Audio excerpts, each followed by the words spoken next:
Hello and welcome to SoCal Prep Report with Eric Sotheimer of the Los Angeles Times.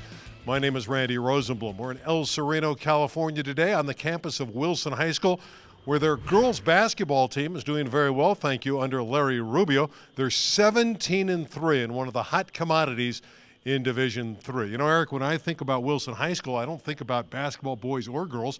I think about the great football teams they had in the 70s with Ron Kusha and his dad, Vic Kusha, is the coach when they won 39 straight games and won 4 city titles.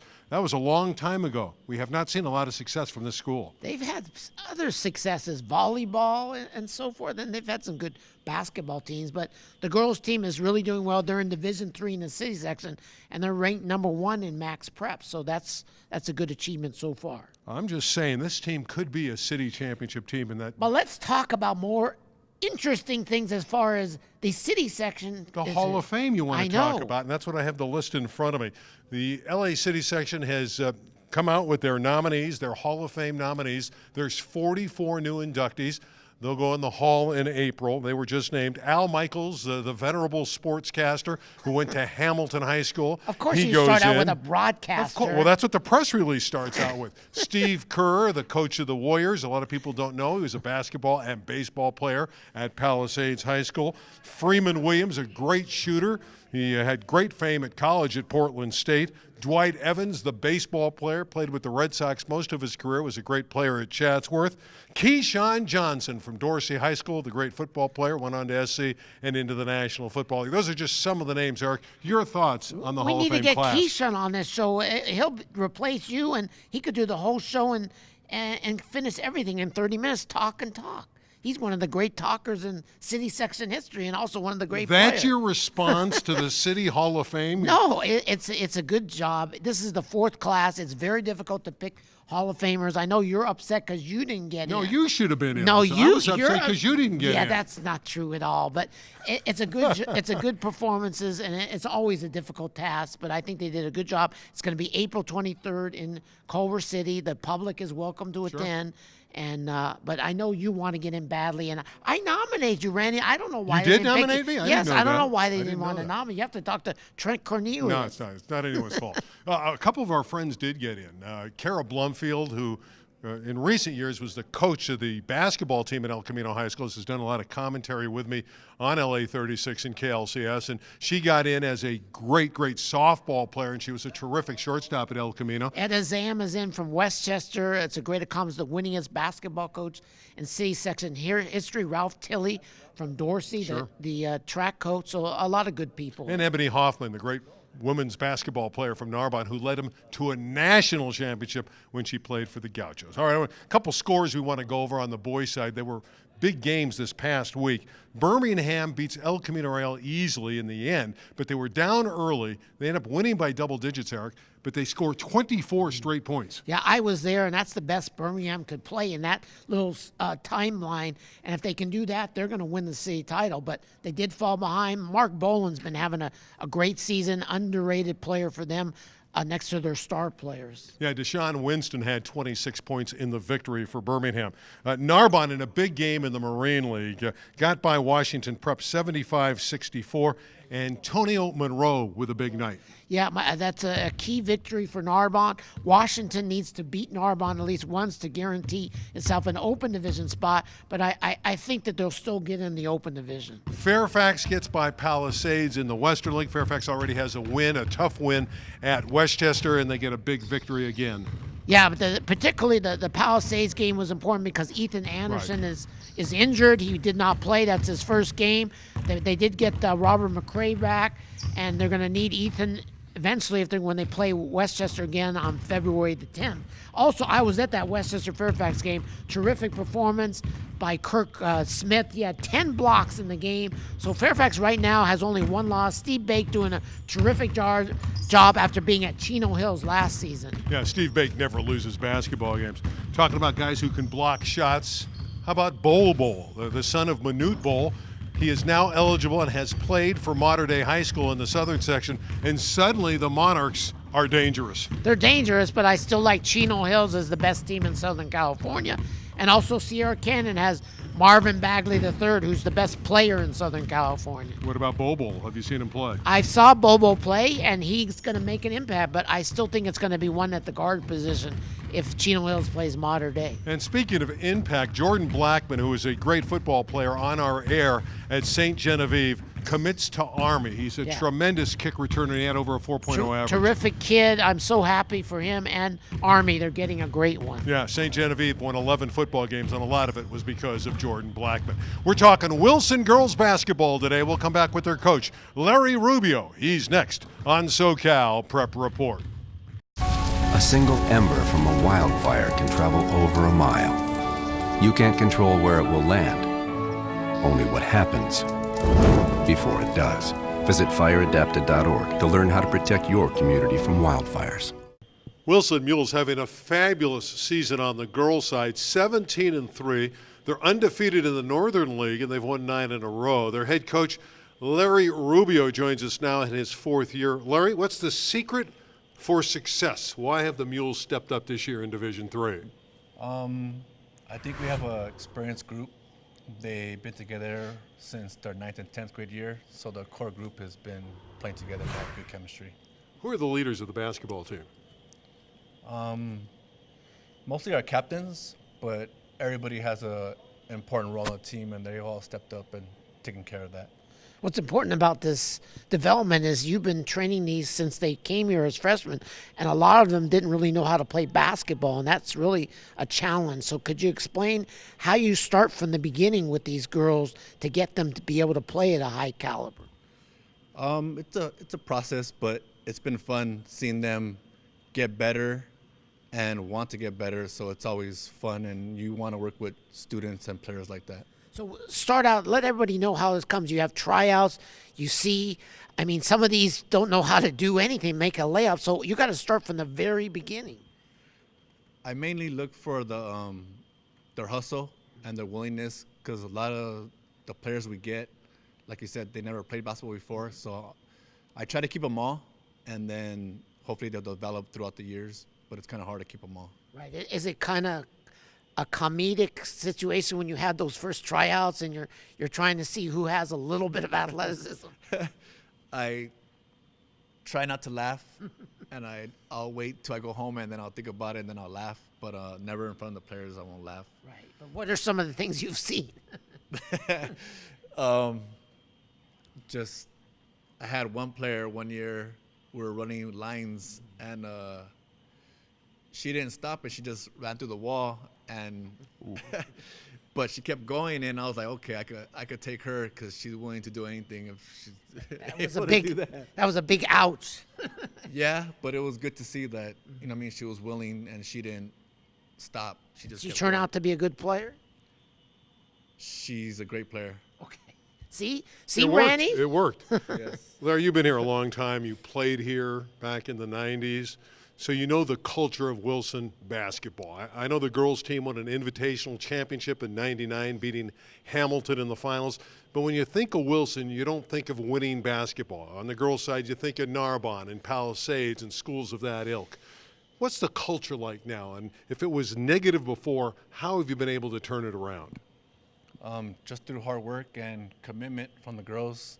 I mean, we're trying to get that winning attitude here, and I think this year they really bought into it, and especially from our juniors and seniors, haven't had winning seasons. We've been double-digit losses, not even double-digit wins, and I think they really want to go out on top. And you preach balance. One of the things I liked about you and your coaching style when we started talking about your team, you don't have any one scorer that steps up. It's a different player every night, isn't it? Yes, it's been good because we don't have to depend on one person every game. Someone always steps up, and the girls just follow, and they all pitch in their part. Let's talk about the El Sereno community, because obviously we know in football there's a strong commitment to community here. They come out in force. How do you try to take advantage of that for girls basketball?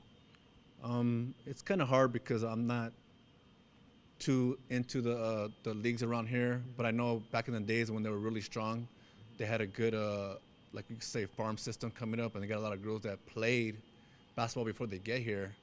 And now it's kind of the girls who are really good that play around here, they go to outside schools, like they'll go to Cantwell or just different schools, and they won't come to Wilson. Right. So that's the challenge. You have to train them from the beginning and find the diamond in the rough and turn them into a good player. Yes, it's like I said earlier, that basically you're just looking for a girl that wanting to play like my starting point guard, who didn't play when she got here, but now she's very dependable. She could do a lot of things, and I really like how she turned out. Well, Larry, I want to wish you the best of luck. I know you're one of the favorites in Division III. You have the best record right now in the division at 17-3. Mendez is very good. Animo Robinson seems to have a pretty good basketball team. Are you starting to think ahead and maybe win a Division III championship? I try not to think ahead. We try to tell the girls, let's get better every day and just play hard and work hard. But sometimes it's kind of hard. You look at the rankings or the wins and losses, and I see that we're on top. But like I said, we have to stay grounded and take it game by game. That's Larry Rubio. We're at Wilson High School. We're going to have some of the players. We're going to chat with them when we come back to El Sereno right after this on SoCal Prep Report.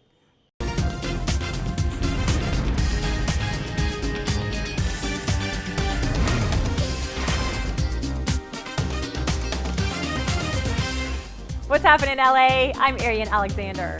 Culture is oozing out of every corner of LA all the time.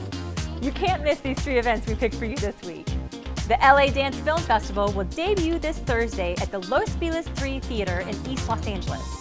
The festival features a diverse range of fictional and non-fictional short dance films from filmmakers from around the world as well as local filmmakers. Utilizing dance as a main storytelling component, you'll see a wide range of creative styles in both dancing and film techniques. For tickets, go to ladancefilmfest.org. This Saturday, spend a night on Broadway. 7 beautiful historic theaters will open their doors, and the blocks along Broadway will fill with art and music. Explore each theater and see cutting-edge shows, all for free. From emerging musical acts to national stars, artists to acrobats, and fashion designers to food trucks, Night on Broadway is where the City of Angels shine. For the event guide, visit nightonbroadway.la.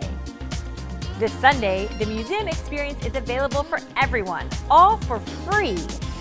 It's Museums Free for All, that one time of year when 30+ museums in Southern California open their doors and invite visitors to attend free of charge.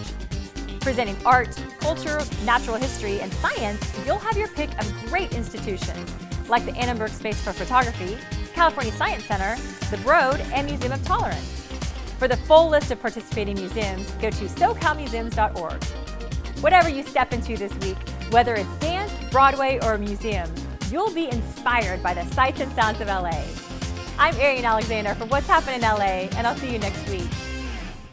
The Mules have had a terrific year, 17-3, and a couple players who are joining us now are a major contributor to the reason they're off to such a great start this year. With us to my right is Jeannie Meta, and then there's Kenya Romero, the guard, the forward.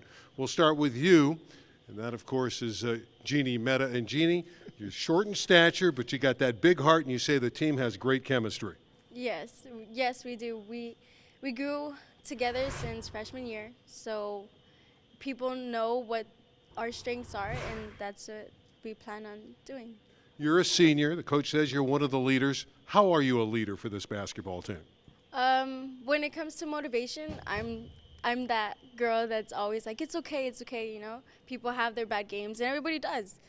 But when you have your good game, it's my responsibility to get you noticed. And Kenya, we had talked to your coach earlier about how he's had to train players who came in not knowing anything about basketball. You were one of those players. Now you've become a top player. Explain the development of you under your coach. Okay, so I tried out, and I didn't even know what a layup was, and I didn't know how to shoot one. And but once I started, there was a point where I wanted to quit, and Coach Larry really never gave up on me, and he convinced me to stay, and now I love it. Right, and that's the key about high school is finding out what you can do, and having people support you like that, and that's what he's done with most of the team and stuff, and that makes you guys closer, right? You have great chemistry because of that. Yes, we do have great chemistry, and since I've played since freshman year, and so has Jeannie, we all just know each other and we can read each other well off and on the court. So we get along very well, which helps us on the court. Jeannie, you're a little bit different. You started, you said, when you were like 5 or 6 years of age. How'd you get started in the game of basketball? I got started because of my dad. My dad used to coach for a league in a park, and I come from an all-girls family, so they always wanted someone to play some type of sport. I was kind of forced into it, but eventually I just had the heart for the game. Just seeing it just made me realize that I liked it. And It wasn't love at first dribble? it was love at first dribble. You heard me talking to your coach about the possibility of not only winning a league championship, but I know Eagle Rock is very good in the league, and they're a D1 school and you're a Division III school. But down the road, do you think about that dream of winning a city championship? Kenya, we'll start with you on that one. I do. I mean, I've been here since freshman year. We were never that good, you know. We were never that team that other teams were scared of. So being that team now undefeated, that's definitely like a dream, and it's made us believe that it's possible to win a championship and go further in the playoffs than we did last year. And I'm sure you share that same sentiment. Yes, I do. Believing that our record is this good, it's at a point it's hard to believe, but everybody has the heart and the love for the game, so I'm pretty sure we can take it really far this year. Well, Jeannie and Kenya, it was a joy chatting with you. Best of luck. Maybe you will indeed win that Division III city championship. Good times at Wilson High School in El Sereno. Eric and I will return in a moment. Exploring LA County's trails is now a click away. A mobile-friendly trail locator lets you discover all our county's scenic hikes. It features an interactive map that takes you inside the trail. From the elevation to the temperature, what you need to know is at your fingertips. Wondering if your dog, horse, or bike is welcome? It has that too. So discover some of LA's best-kept secrets and happy trails to you. Hi everybody, welcome to another edition of the Southern Section Report. I'm your host, Rich Estrella. Right now in the preps, it's all about basketball and high school wrestling. Basketball in Southern California has really improved a lot. I'll tell you right now, there's a plethora of teams here in Southern California that are in the nation's top 10. The top 10. We got a logjam. We thought football was great. Basketball is just as great as football here in Southern California when it comes to preps. Right now, let's take a look at the top 10 and see how the cream of the crop is doing. Chino Hills retains the Southern Section's top spot, sporting a 21-0 record. They blew through the first portion of their league schedule, going 5-0. The average margin of victory for the Huskies in league is 43 points. They're averaging 120 points a game in league. Chino Hills is now riding a 56-game win streak. Now you think the Huskies would just blow through the rest of their schedule on the way to the playoffs? No way, they're not. They have the #1 team in the state of Utah and number 50 nationally scheduled for this Saturday against Wasatch Academy. Now Wasatch Academy is no joke. They play tough defense. They allow just 52 points per game. How this plays out against the Huskies' powerful offense, which is averaging 101 points per game, it's going to be interesting. Only 4 teams have scored more than 60 points against Wasatch this season. They've held 2 opponents to 25 and 31 points in tournament play. Tournament play where you have the cream of the crop playing. Wasatch will also have the benefit of not playing for a whole week prior to the matchups. The Huskies will play tomorrow in a league contest, and then Wasatch will have fresh legs for the Huskies on Saturday. The Huskies also play another national power in Oak Hill Academy in the Nike Extravaganza. So like a true national champion, the Huskies are taking on all comers regardless of how late it is in the season and what it may do to their national ranking. Number 2 on our list is Sierra Canyon. Sierra Canyon continues to impress the nation with wins over 2 #1 teams in their respective states. First, Sierra Canyon knocked off Tennessee's top-ranked Memphis East High 75-59. Then 2 days later, on Martin Luther King Day, in a game broadcast nationwide on ESPN, the Trailblazers knock off the #1 team in Indiana and the nation's 9th-ranked team in Lemoore High. They beat them 76-74 in an overtime game. Great game for television. Not they needed it, but Sierra Canyon has one more good test before the season ends against Nevada's number 3, Bishop Gorman. Bishop Gorman, man, they're good at just about everything they do. But Sierra Canyon, they played a schedule worthy of a champion, and it's easy to see why they are ranked number 3 in the country. We'll talk more about that in a little bit. Number 3, Bishop Montgomery also played on Martin Luther King Day in a tourney and faced the nation's number 8th ranked Montverde Academy. The Academy won 73-67. That game was close enough against another national top 10 opponent, so the Knights lose no ground in the nation's top 10 rankings, and they certainly aren't going to lose ground here in the Southern Section rankings. Holding on to the number 4 spot is Mater Dei. Now, Mater Dei spent the week making sure their new recruit, 7-footer Bol Bol, formerly of Bishop Manege High of Shawnee, Kansas, got eligible to play. Without this recruit, there was little chance Mater Dei beats Chino Hills or Sierra Canyon for any kind of title, CIF, state, national, whatever. But now they have a chance. Reports indicate Mater Dei's head coach would not talk about the specifics as how to Bol Bol landed on Mater Dei's doorstep, but based on past history, it's no surprise. I love the way when a prize recruit finally lands somewhere, the beneficiary always acts surprised. This is no different. Mater Dei has a cupcake schedule the rest of the way, even in their own Nike tournament. Of course, they have the extravaganza, which they host, and they have 2 cupcakes in that one. So we'll see what happens. Bol Bol, by the way, is the son of former NBA star Manute Bol, who was 7'7". That's right, 7'7" in the NBA. I believe he's from the Sudan. He passed away in 2010. Manute Bol was outstanding. He was a lot of fun to watch, to see a guy that big. All right, in the number 5 spot is Damien.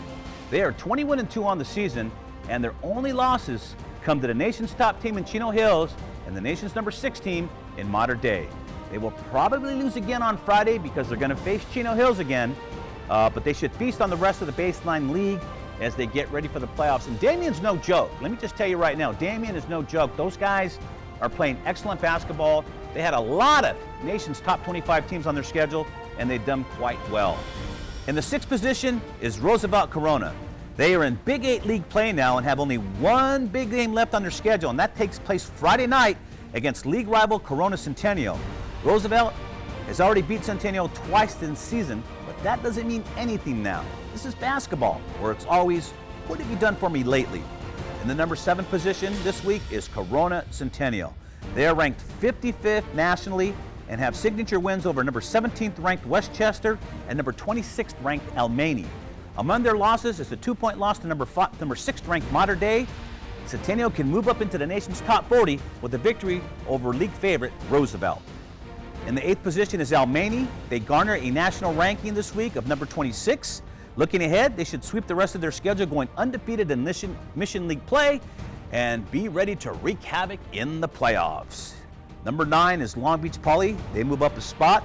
They're finishing up league play where they dominate. They should sweep the remaining schedule, which includes a date with Orange Lutheran in the Nike Extravaganza later this next month. At number 10 this week is Santa Margarita. Now, they dropped a few spots, but the Eagles have lost 2 of their last 4 games. And the end of the season, it's going to get real tough. Starting Friday with Jay Serra. Jay Serra beat Santa Margarita by 2 in overtime earlier this season. Not to mention, they still have to face Corona Centennial and Mater Dei, so the Eagles will be battle-tested come playoff time. They will be in the playoffs. They might go far with a schedule like this. Now let's turn our attention to the Southern Section team in the nation's top 25. Starting number 1, Chino Hills, 21-0, defending national champs. They are on a 56-game win streak right now. 56 games, longest in the section.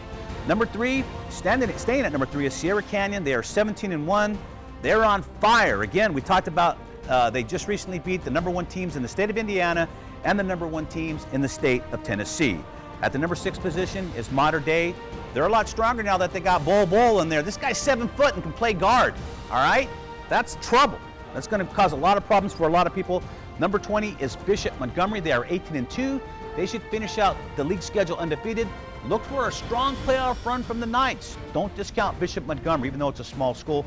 Honorable mention, and this team will probably crack the top 25 next week, is, believe it or not, the nation's rankers have fallen in love with Esperance of Anaheim. They are 21 on the season. However, I do not see a signature win on their schedule, or even a signature loss. You know, you can get addition by subtraction if you lose to a top-ranked team in the nation, as long as you play them tough and play them close. All right, let's take a look at this CIF Southern Section Girls Basketball Top 10. Girls Top 10, Long Beach Poly is at the top spot. They are 14-3 on the season, followed by Etiwanda, 19-1. Etiwanda, by the way, is ranked number 3 nationally, the only girls team ranked in the top 10 nationally. They're followed by Sierra Canyon, Almany, Harvard Westlake, Windward, Serra, Ventura, Mater Dei 15-5, and Troy finishes out at 13-6. You know, one team that's missing from this list that used to be a mainstay was Brea Linda. And when you have coaching changes in schools like that, things change. And it has changed a lot for Brea, as I see the landscape is definitely moved here in the CIF Southern Section. Now, next week here on the Southern Section Report, Tommy Thompson is going to join us. He's our wrestling guru. He's going to give you an idea of what's going out there as all the wrestling teams here prepare for the CIF dual meet. Then there's the qualifiers, the masters, and state. Now remember, wrestling is the only sport where everybody is looking at state. It's a team sport, but it's individuals. And all the individuals, they don't look around until you have to beat down here in the Southern Section. They're looking at the state. They're looking forward, as you must. Next week, Tommy Thompson will break it down, tell us who some of the top wrestlers here in Southern California, and where the state power may lie this year. It's always in Central California. I don't know if there's enough this year in the Southern Section to unseat the Clovis West, the Lemoores, the Buchanans, who dominate wrestling here in the state of California. On behalf of the crew here at the Southern Section Report, I'm Rich Estrella saying, let's throw it back to Randy and Eric. So, I got this new family, and I don't know what it is about this one, but she can't seem to put down that toy. Oh, and she even talks to it. Who's she talking to? Her mom? She talks to her mom a lot. Birmingham has a nice young freshman pitcher. His name is Alberto Garcia. His older brother, Josh Garcia, was a great pitcher at Chatsworth. You've seen him throw in winter ball? How good is he? I have not seen him throw. I thought you were there to cover him. I know that he had 7 strikeouts in a 4-inning winter sweep. What's interesting is it's been raining. Do you know it's been raining? A lot earlier in the week. Yes, you can't play baseball in the rain, but we're a month away from the season beginning, and I can't wait. It's going to be another great year in the C-section. You have Chatsworth and El Camino and Birmingham and Cleveland and the West Valley. I didn't want you to get into all the teams. Okay. I thought you maybe had seen the younger Garcia play because you wrote about him. There's some good players out there. You have Nick Atkins out at Venice, who's going to be a great player. So I'm really looking forward to this season. Chatsworth is really the team to beat because I think their hitting attack is as good as it's been. So. Every week he's going to go in depth about baseball. And also softball. El Camino is going to be good. And, of course, you have San Pedro and Banning will Never be very count and out Carson. Carson. Never count out Carson. Loaded. Yeah. The Marine League We got to go. It was fun being at Wilson High School. And we got a shirt. Go get the shirt. I got to get the shirt. Go Hold get on. the shirt. Hold on. I'll be right here back. See, I had to tell Randy to get his shirt because he got a freebie here, and now he's going to come back to Wilson all the time. I'm not allowed to take freebie. Wilson, what's it say? Never stops, Wilson Mules. And we'll stop for now. Will it fit you? Who knows? We'll see you next week right here on SoCal Prep Report.